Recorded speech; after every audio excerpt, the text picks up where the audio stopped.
So we are going to work on this abstract painting today. I have not added any more colors to our palette. We are working with lemon yellow, cadmium yellow, yellow ore, titanium white, Naples yellow, and we're also working with the graphite of the pencil and just the oil, as well as a Payne's gray today. All right, let's go ahead and get started. Okay, sorry, there's no water fountain today. I guess my mom said it has rust. So we are going to go right there to where those lines are. There we are. And this is where we're working right now. So I'm just going to mix up a tiny bit of the Payne's gray with a lot more oil. So I'm just dipping that in the oil first and then into the Payne's gray to make it really, really, really sheer.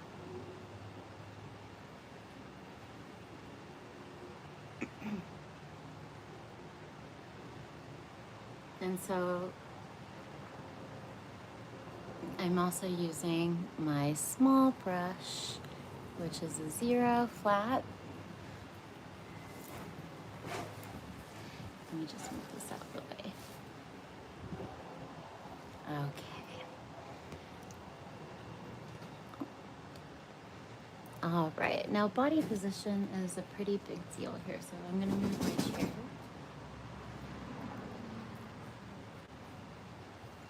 So that I can get to where, and whenever you're drawing a line, you start at the beginning and you're looking towards the end, and you'll keep your hand straighter. I'm just gonna start right here.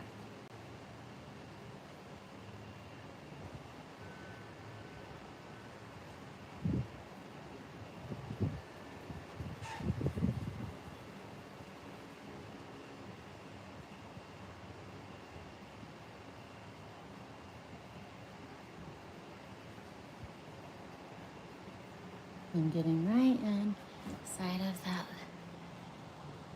area.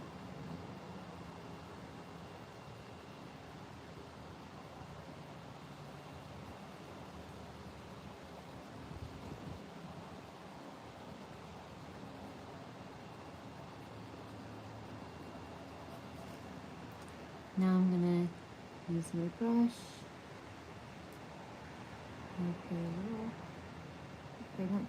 more on top of it.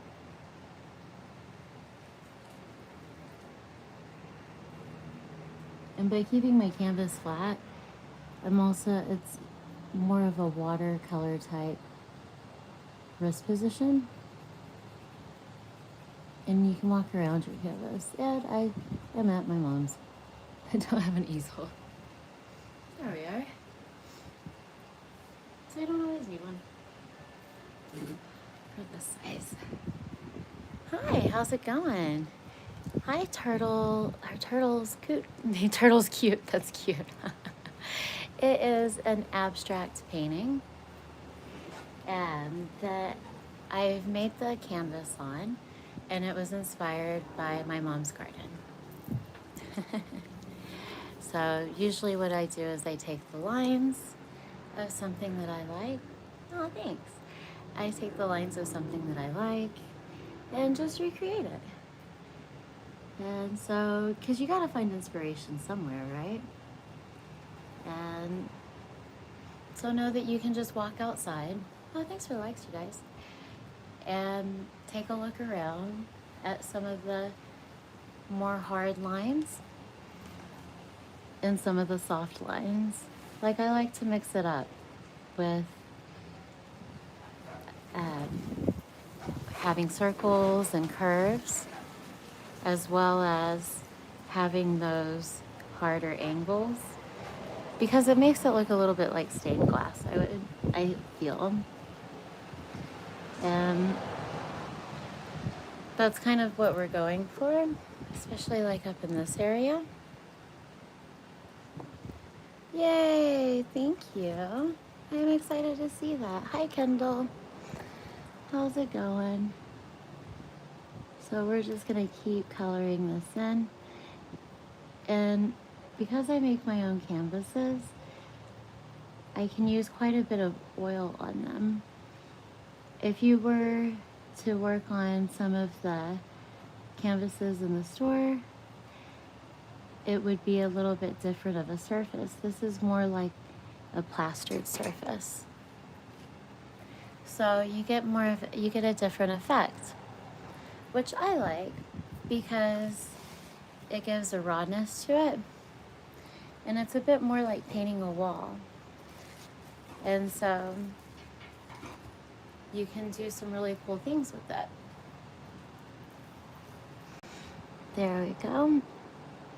Now I'm gonna go right here.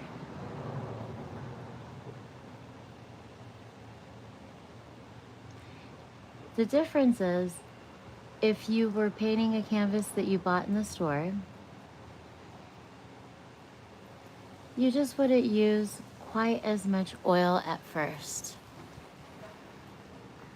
That's the difference. But you always want to keep the fat part of the product on the bottom and then more pigment as you come up.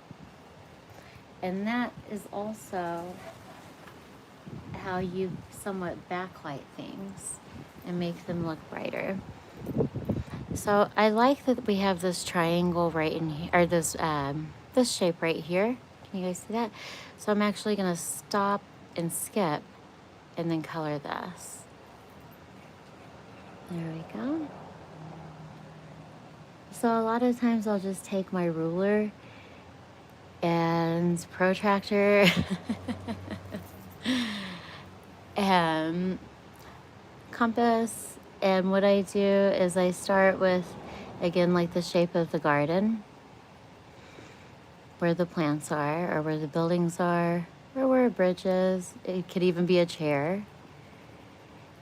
And then what I like to do is create like a focal point. And you can start building out from that area. So it's a good idea to start thinking of your canvas in a grid. Because if you can think of your canvas in a grid, you'll be able to find where the focus areas are to make your pieces more interesting. A good way to start doing that is actually by just using the grid on your camera. They do sell like things that you can buy on Amazon that'll help you find the correct ratios for your art. And those are pretty cool too, until you start developing an eye for it. And if you ever want to look it up, it's actually called the golden ratio. And it's part of creation, technically. Every living thing, oh, thanks for the likes, has this proportion. There we go. And if you look at a lot of artwork by specifically Da Vinci, you will see it broken down. For instance, like the shape of a conch shell is the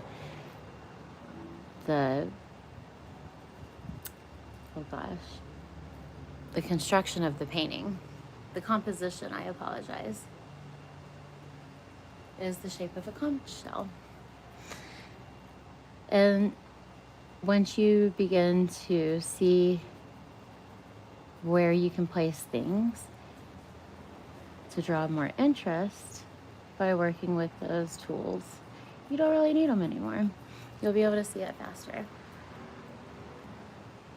we go. There is one specific tool that I especially use when doing, I like this for landscapes actually, as well as for doing vases. It's this. It's a proportion divider. So I'll show you how to use it really quick. Let's say, let me put that right there. We're gonna measure that. So, and I wanna make it either big or small, right? So you pick a side. Am I going bigger? Am I going smaller? All right, we're going to go smaller. So we're going to measure it here, all right? And then you screw it in, and then on the opposite side, it's going to show you the correct proportions of how to draw that. Isn't that cool? So like if you are drawing somebody's face and you don't have the correct proportion, you can check your photograph or even your live model by using a proportion divider. It's pretty sweet, right? That is a tool that is a must-have, I feel like. And there's quite a few videos on how to make them yourself. I have made them out before out of like chopsticks and rollers, but I'm gonna be flat out honest with you. It's just easier to get one. I can be a very inventive person, but if you have art shop access, so, you know. But yes, I do create my own brushes and all kinds of stuff a lot of the time. Yeah. So I just reloaded my brush with a little bit of oil and Payne's Gray, and we're going back in right through here. And I do like the subtleness of this. A lot of my art can be very bright, and so I toned it down. I toned it down a little bit.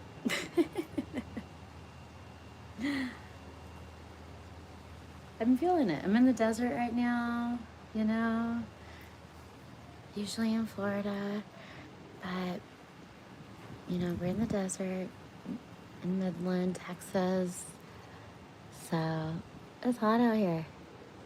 It's a different heat. It's like a still heat, you know. I'm used to that humidity. I grew up overseas, and so where I grew up, it was Abu Dhabi and Oman and Dubai, and so it was hot and humid. It's hot and humid. It looks a lot like Florida, to be honest with you. There we go. But Texas has always been home too. There we go. And did anybody go to school today? Anybody have a first day of school, huh? My son started his first day of 3rd grade today. It breaks my heart that I am not there with him.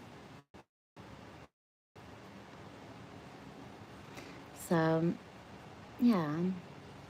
You guys, y'all believe in Jesus? I believe in Jesus. Throw me a prayer for that. Amen and thank you. Yeah, so I miss him terribly. I tried to call him, but he was gaming, and that was serious. So, yeah. You guys and your games, you are funny. I used to play Roblox with him occasionally. That was fun.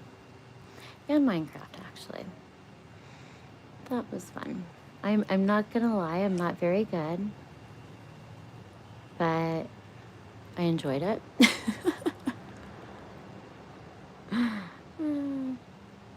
When I played. It's been a while. Like, yeah. There we go.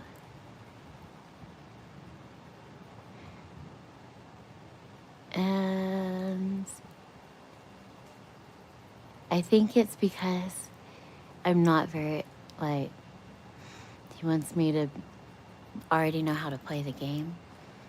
One game that we played that I got is Wobbly Life. That one.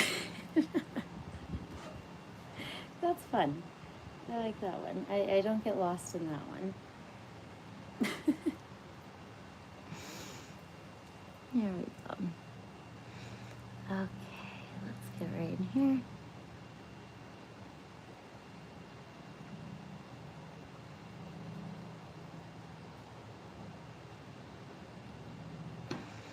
But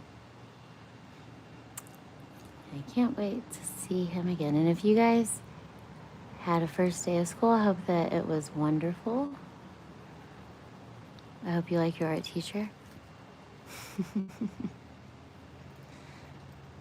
we go.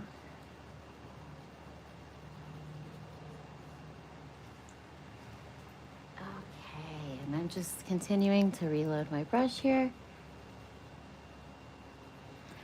That was always my favorite class, was art. When I came to the United States, I went to Permian High School, and that was my senior year. I would always go hide in Miss Creel's class.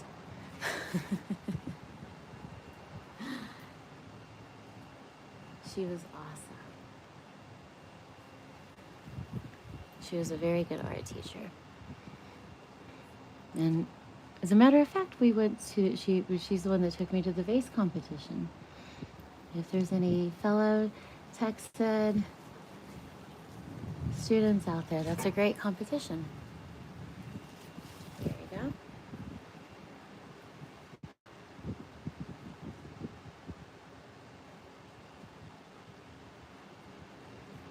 Okay, and I'm just going to continue reloading my brush.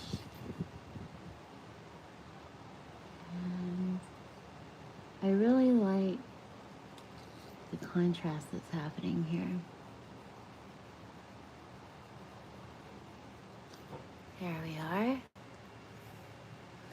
And I'm enjoying the summer a little bit deeper than others. I actually added just a touch of ultramarine to this last one. And I'm dabbing the oil.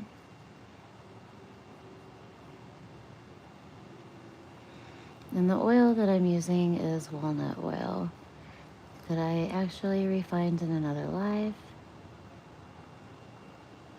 I'll show you how to do that.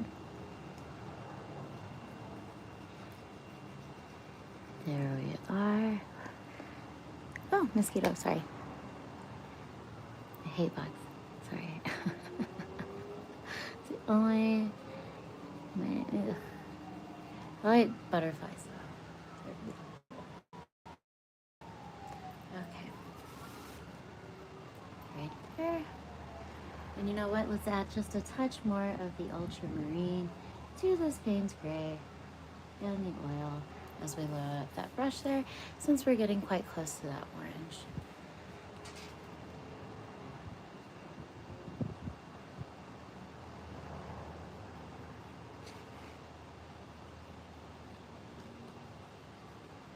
I feel that we could even add a touch more of that ultramarine.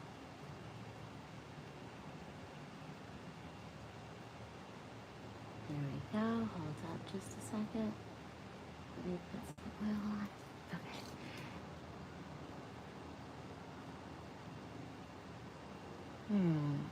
Yeah, I'm digging that. And see, I knew that it would be a little bit more powerful of a color since I just reloaded my brush as well. It was a bit of a on purpose thing to put it in the corner first, because then I could pull it to the center and make it ombre, right? Like hair. There we go. Ombre means from dark to light. It's actually a term used in fabric. Okay, can we see there? Thanks for the likes, guys. Okay, and I'm gonna start from the bottom, and we're just gonna ombre.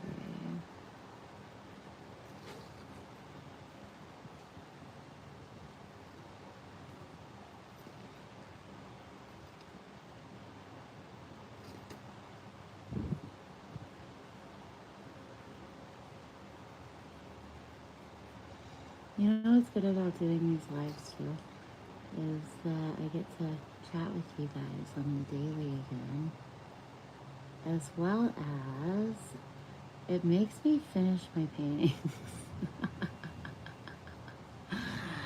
It's kind of great. Okay, there we go.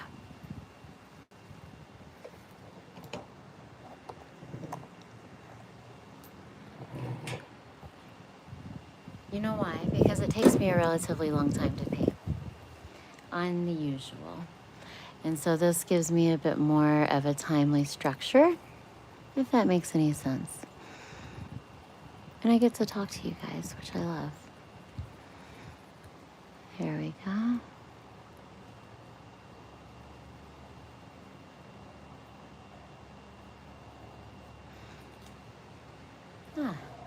How do we feel about that? I'm digging it. And now see that blue going into this orange over here? Like an orange brown.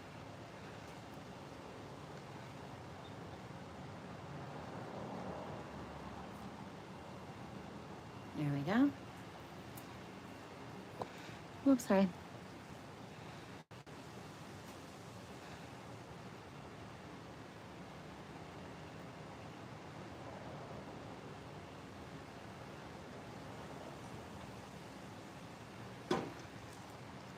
Let me move this really quick.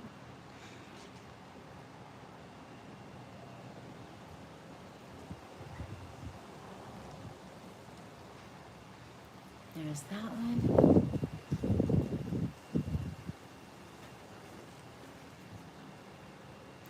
And just so you know, I spent quite a bit of time actually looking at this before I move on. And then when I start getting stuck,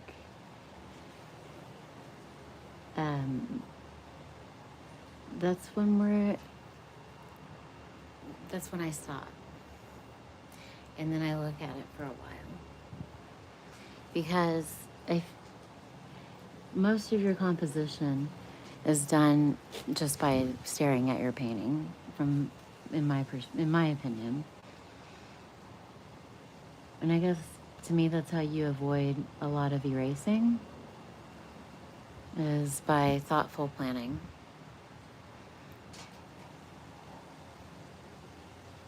There we go.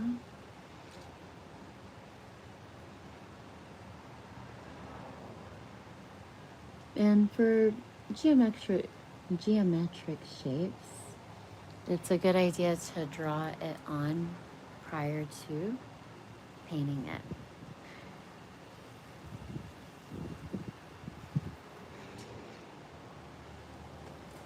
There's other paintings that I do that I do not pre-draw. I just pre-paint. It depends on what you're doing.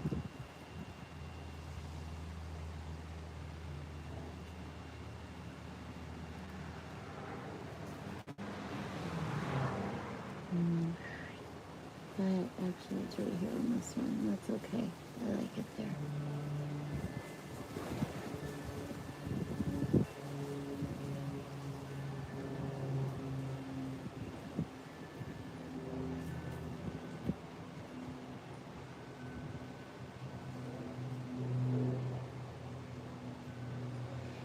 There we are. All right. Now,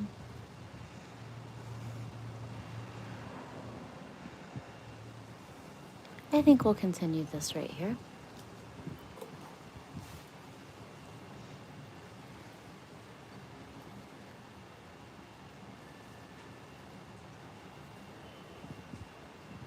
Hi, how's it going?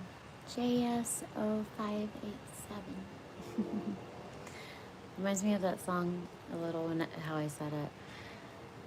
The Jenny song. Do y'all remember that song? Too many lines in picture canvas. Too many lines in picture canvas. Oh, okay. Well, you know, to each his own. And that's why art is art, right? That's how I feel. Art speaks to your soul. And see, today that made you say too many lines. So the point is to evoke some kind of emotion. Would you agree?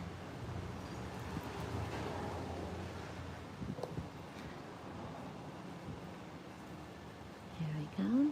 But thank you for being here. I do appreciate that.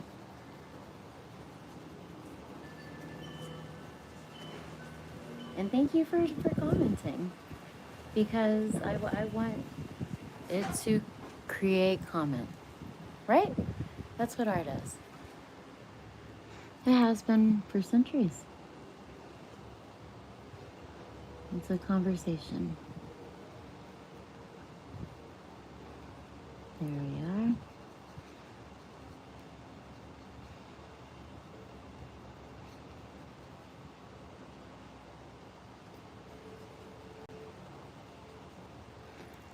Okay, and now I'm just reloading my brush.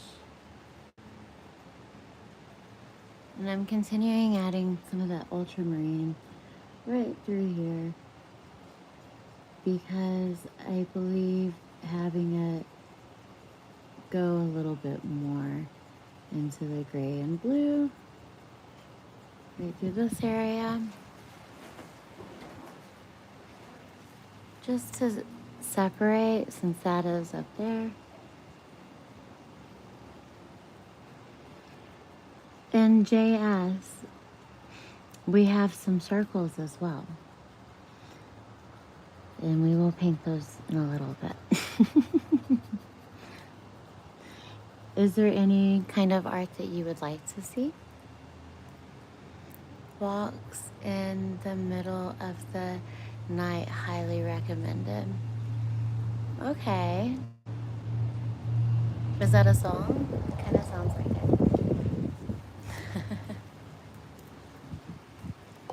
There we are. Jenny. Remember that song? 867 wait, 3099. Remember that song? I got it. I promise I won't sing. Okay. That's just the song that pops into it. It's playing in my head right now. There we go.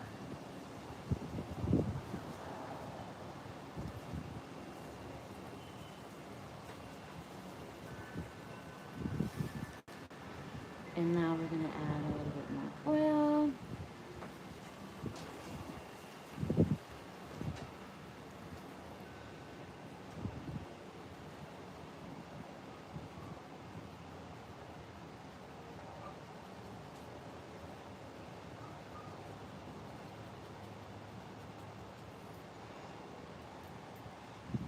I have walks in the park, actually. You know what?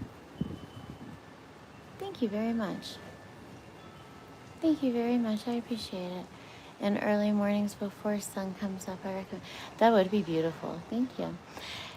And yes, consistent. One thing that I would like to share is I do have some photography that is quite different. And those are walks in the park, actually. I have pictures of me and my son and my dog. I put them on LinkedIn a long time ago, but I honestly can't remember my password to LinkedIn. But yeah, no, it's of my son and my dog. And yeah, no, I have a lot of nature stuff actually, but it's all my camera stuff. And I'm relearning how to paint some flowers right now. Somebody challenged me on that the other day. One of my lizard loving friends. I forget. I apologize if you're here. But I'm still learning everybody's name, and so they had shared some of their art. It being in challenged me to draw a little bit of nature, a little bit of actual nature. You want to see it? I'll go grab it really quick. Hold on.